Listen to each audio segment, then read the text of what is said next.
Have you ever scrolled through social media and thought, why don't I look like that yet?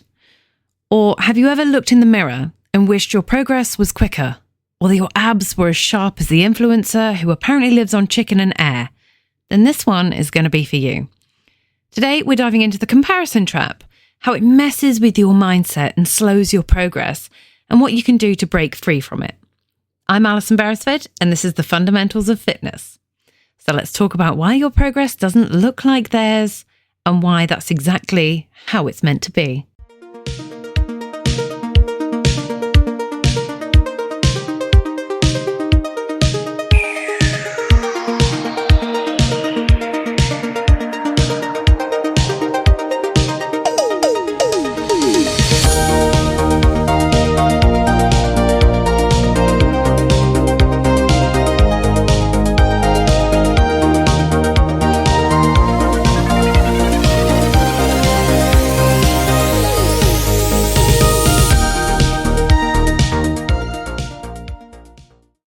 All right, let's be truthful. We've all fallen down the comparison rabbit hole. You're scrolling through Instagram, seeing someone else's shredded transformations, someone else squatting twice your body weight, and another person meal prepping 84 Tupperware boxes with perfect lighting. And you start thinking, why don't I look like that? Why aren't I there yet? And it's easy to forget what you're looking at is a highlight reel and not the behind the scenes. You don't see the arguments about macros, the lighting tricks, the angles, or the filters. You don't see the bloating, the bad workouts, or the off days. It's curated perfection, and we all know that logically, but emotionally, it still hits, doesn't it? Because your brain isn't wired to compare context, it compares imagery. There's a bit of neuroscience behind that. And when you see an image that sparks envy or admiration, your brain releases that dopamine, the same reward chemical that kicks in when you achieve something. That chemical hit tells your brain, hey, this is desirable. And before you know it, you're scrolling deeper, chasing that hit and feeling worse about yourself the further you go. And trust me, I've also been there. As someone who's been an athlete all my life, I've stood in those moments of comparison. I looked at the toned athletes, the stacked performers with sculpted physiques and thought, why don't I look like that? I hated photos of myself for a long time. I'd avoid cameras, skip being in videos, or crop myself out of pictures because in my head, I didn't look like what an athlete should look like. Even though deep down, I knew I was strong, capable, and disciplined, and still compared. But here's what I had to remind myself of, and maybe you need to hear it too. There will always be someone faster, stronger, leaner, or further ahead. But no one else has your story, your body, or your potential.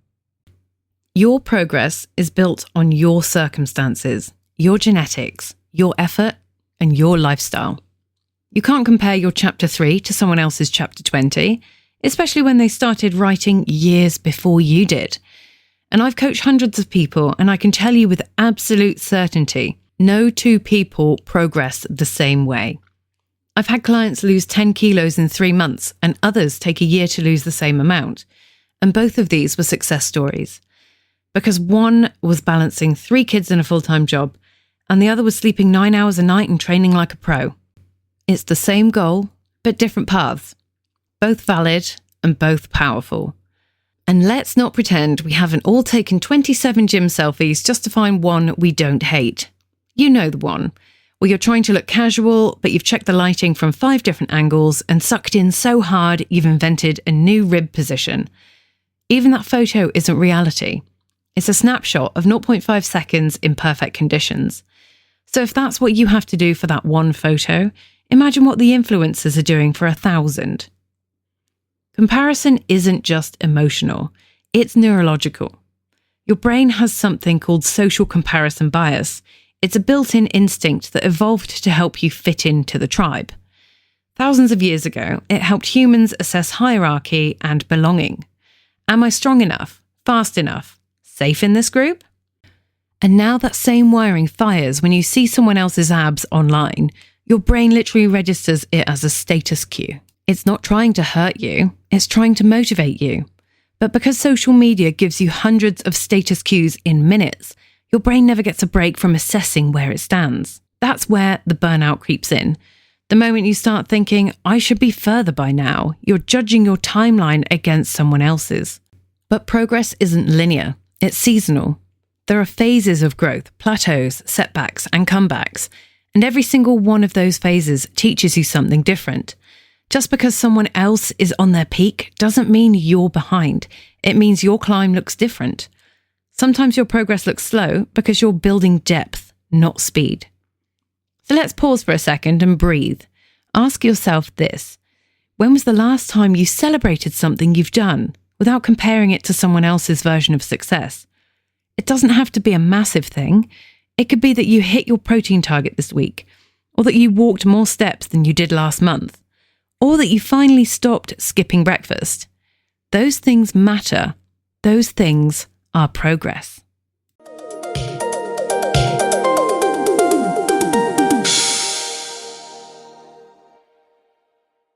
All right, let's break this down, because one of the biggest reasons people get trapped in comparison is that they simply don't understand just how individual fitness progress actually is. We're told it's all about hard work and discipline, and yes, that matters. But there's a whole lot more happening under the surface that we just don't see. So let's talk about the science, and let's do it without the boring lecture vibe. Here's the truth. Your genetics matter. They influence your muscle fiber type, bone density, fat distribution, metabolism, and even how your body responds to different kinds of training. Some people are built for power, fast twitch fibers that makes them explosive and strong. Others have more endurance-based fibers, great for stamina, slower to fatigue, but slower to build muscle too. You can't change your muscle fiber makeup, but you can train smarter based on what you've got. So when you look at someone who builds visible muscle after 10 weeks and you've been at it for 6 months, it's not that you're doing it wrong, it's that your biology doesn't get the same memo. And don't get me started on body composition comparison. Two people can weigh the exact same, train the same, and eat the same and look completely different. One might carry more lean muscle, another might have different fat distribution, or store water differently depending on hormones and stress. So chasing someone else's number on the scale or shape in the mirror is literally chasing biology that isn't yours. And I once had 2 clients, same age, same height, both women, both training 4 days a week, and both eating similarly balanced diets. And after 3 months, one had dropped a visible dress size and the other hadn't, but her strength had gone up by 40%. Her sleep had improved and her posture was night and day different. Same effort, same program, different outcome, because bodies adapt in different ways. And you can't outtrain your blueprint, but you can maximize what it's capable of. Then we've got hormones. Your endocrine system, that's the hormone control center, that plays a huge role in how quickly you see results. Cortisol, estrogen, testosterone, insulin, they all influence how your body builds muscle, burns fat, and recovers. And let's be honest, life stress messes with all of them. If you're sleeping 5 hours a night, juggling work, family, and training, your body is not going to respond the same way as someone who has a full-time chef, a private coach, and naps between sessions. That's not laziness, that's just physiology. You can't push harder through hormone imbalance or chronic stress and expect the same progress curve. And sleep is one of the biggest hidden factors in progress. It ain't sexy, it doesn't get likes on Instagram, but it's the foundation of everything. You can train like an athlete, eat perfectly, and still stagnate if your recovery is off. During deep sleep, your body releases growth hormone. It repairs muscle tissue and regulates cortisol. Miss that window often enough and your progress stalls. Your body doesn't care how badly you want it, it cares how well you recover. And this is where lifestyle context comes in. If you've got kids, a 9-to-5 job, a commute, responsibilities, your training energy isn't the same as someone whose full-time job is their body. The influencer doing sunrise yoga, 3-hour workouts, and perfectly timed meals, that's literally their career. And if your day starts with school runs, spreadsheets, and half a coffee before you leave the house, your output's going to look different. And that's completely okay. Different priorities, different energy availability, different results. You can't compare apples to avocados. Sure, they're both fruit, but they serve totally different purposes. I remember one of my clients, we'll call her Anna. She trained consistently for 6 months and was gutted when she didn't look dramatically different in her photos. But when we reviewed the data, Her resting heart rate had dropped, her deadlift had doubled, her posture had improved, her energy was up, and she was sleeping through the night for the first time in years. That's not nothing. That's transformation that goes beyond the aesthetics. The mirror will always lie before the metrics do. If you're progressing in strength, energy, confidence, and consistency, you're winning. Another reason progress looks different, training age. Someone who's brand new to training will see rapid changes in the first few months because everything's a stimulus.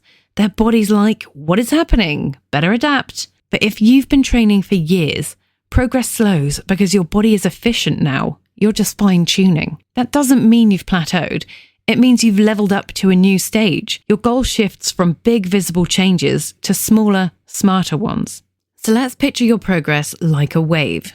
When you start something new, the wave rises quickly. Then it dips. That's your body adapting. Then it rises again, stronger, more efficient. But if you compare your dip to someone else's peak, you'll think you're failing.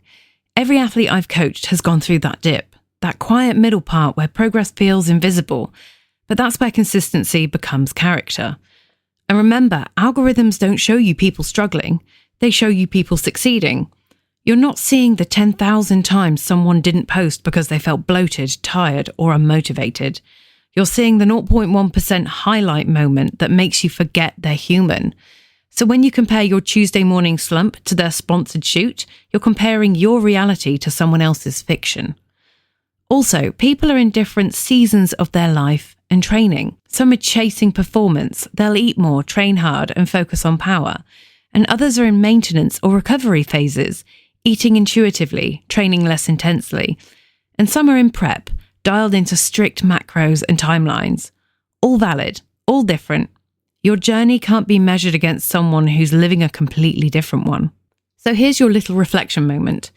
If you stripped away everyone else's highlight reel, what would your equation look like? What does your progress mean to you? Is it about strength, energy, mobility, confidence? Because the moment you define that, comparison loses its power.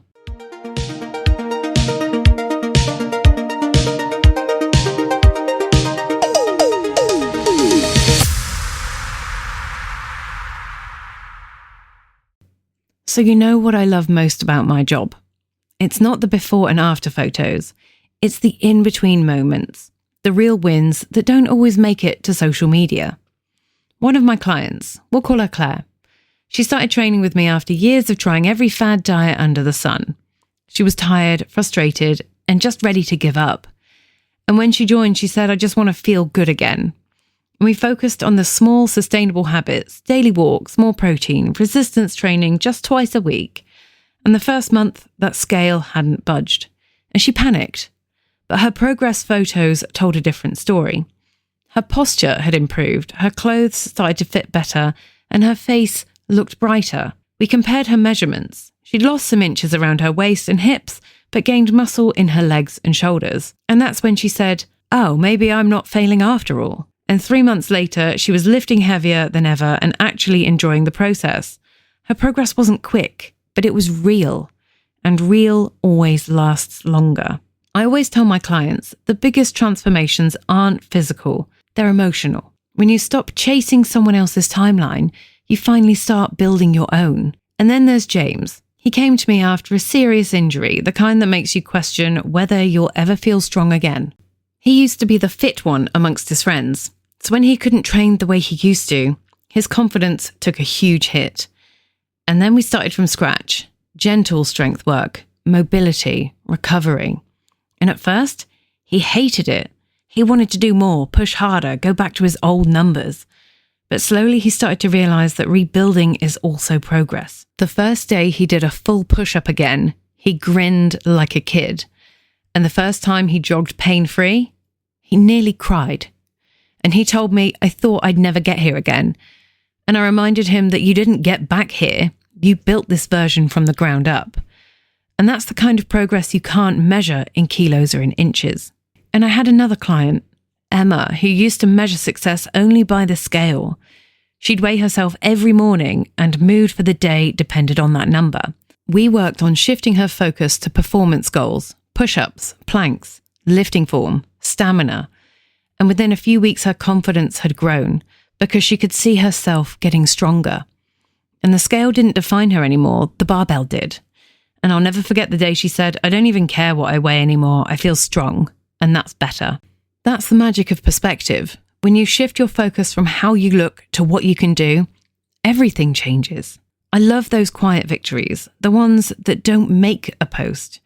Like the mum who can now carry all her shopping in one trip, or the guy who can finally touch his toes again after 10 years, the woman who walks into the gym confidently instead of hiding in the corner. Those are the wins that change lives. Not filters, not followers, not validation, just growth. Then there's Sarah.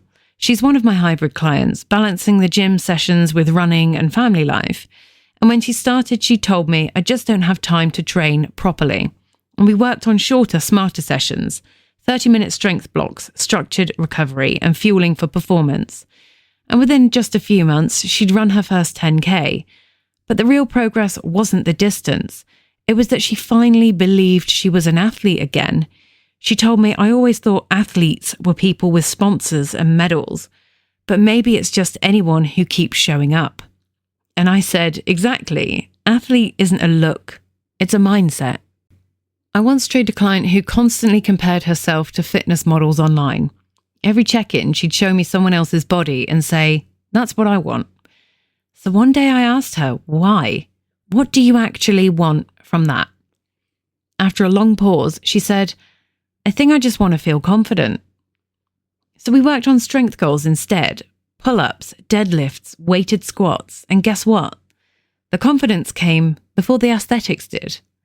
And when she finally nailed that first pull-up, she messaged me, "I feel incredible and I don't even care what I weigh." That's when I reminded her that confidence doesn't come from the mirror. It comes from the moments you can prove yourself wrong.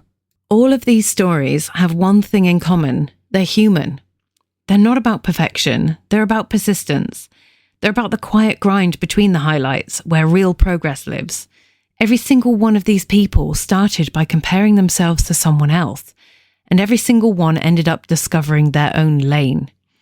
And I always laugh when people say, "I want results like hers." And I'll say, "Cool. Do you also want her genetics, job, sleep schedule, and photographer?" Because progress isn't copy and paste. It's personalized, it's unpredictable, and beautifully messy. So if you're listening right now and thinking, "I'm behind," I want you to pause and ask yourself, behind what? Behind who? Because your story isn't running late. It's unfolding exactly where it's meant to be. Maybe your next win isn't physical. Maybe it's mental. Maybe it's just deciding to keep showing up. Because that's what progress actually looks like. One step, one choice, one rep at a time.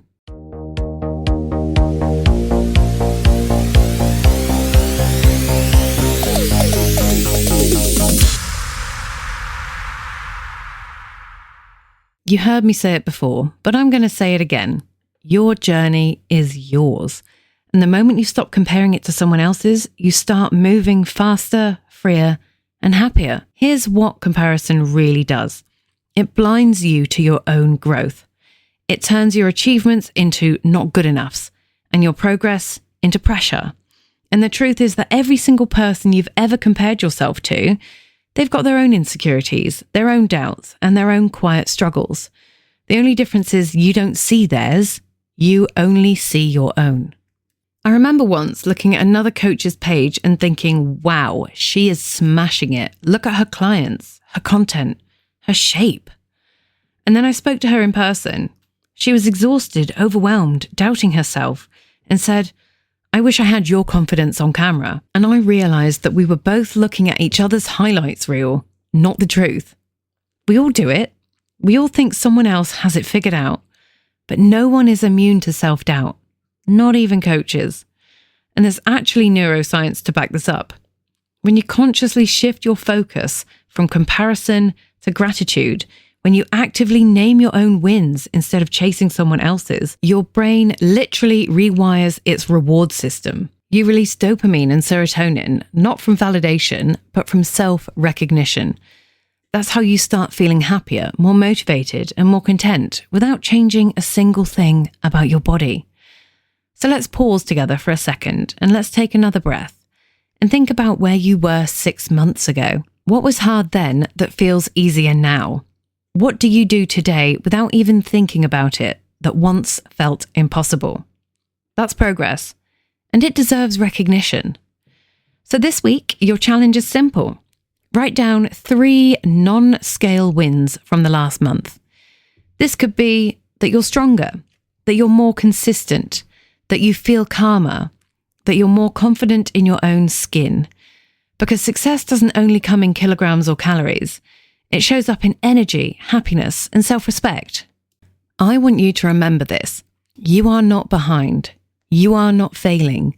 You are not less than because someone else is posting highlight reels while you're in the trenches. You're learning, adapting, growing. And that's what this is all about. The strongest athletes, the most successful people, they don't waste time looking sideways. They run their own race. And every rep, every setback, every step forwards, that's your story. That's your power. So stop chasing someone else's finish line. Build your own and sprint towards it with everything you've got. This has been the Fundamentals of Fitness, and I'm your coach, Alison Beresford. If today's episode resonated with you, if you found yourself nodding along, or maybe even taking a deep breath of relief, share it with someone who needs that reminder too. Because comparison doesn't disappear by itself.